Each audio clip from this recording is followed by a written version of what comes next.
In a desperate attempt to save her disabled daughter's life, a mother rushes towards the wealthy district, where the world's best medical equipment is stored. The girl is on the brink of death, but as they pass through the machine's scanner, her body miraculously begins to heal. Within 3 seconds, she awakens, and even her disabled feet can touch the ground and walk. Overjoyed to see her daughter's recovery, the mother hugs her tightly. However, at that moment, 2 robotic police officers suddenly barge in and arrest them. As illegal immigrants, they have no choice but to accept their fate. Every day, thousands of stowaways are apprehended here, and those who resist are shot on sight. The rest are deported back to Earth by spaceship. This is Earth in the late 21st century. Due to humanity's overdevelopment and technology, the planet has become severely polluted. To pursue a better life, the wealthy have fled Earth and established a new space station 20,000 kilometers away, naming it Paradise Space. The environment here is beautiful, with no trace of pollution. The rich living here maintain their high-quality lifestyle, even though only 1% of the wealthy are eligible to reside here. However, they control 99% of the world's wealth. In contrast, Earth has completely turned into a slum.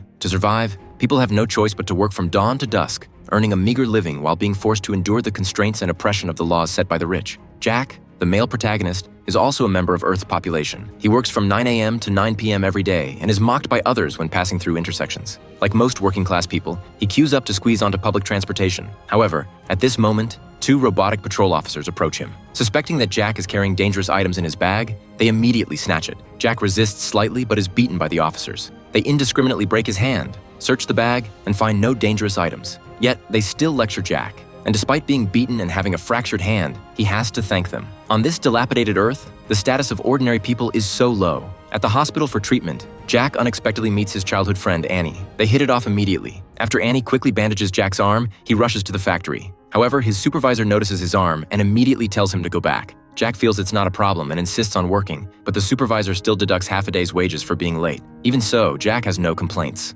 Life at the bottom is so humble. Meanwhile, a group has organized a spaceship to stow away to Paradise Space. Ordinary people are willing to spend all their savings without hesitation to buy a ticket. The higher the risk, the greater the reward. If they successfully smuggle themselves in, they can cure their illnesses. As the spaceship flies towards Paradise Space, it is quickly attacked by missiles. In the terrified eyes of all the civilians, the spaceship is instantly destroyed. Another missile is about to hit the ship, but the pilot skillfully evades it and successfully enters Paradise Space, safely landing on a lawn. The civilians don't dare to slack off and scatter in all directions, but this also attracts the attention of the robotic police. A group of robotic police officers shoot at them with stun guns, arresting them on the spot. At this time, a mother escapes the encirclement and desperately runs towards the wealthy district. She uses a crutch to smash the glass and places her daughter on the rich people's medical equipment, which is so expensive that poor people like them can't even touch it in a lifetime of work. In just a few seconds, the girl miraculously stands up. For the stowaway mother and daughter, they are lucky. Back on Earth, Jack is working as usual, completing his tasks. But just as he closes the cabin door, an accident happens.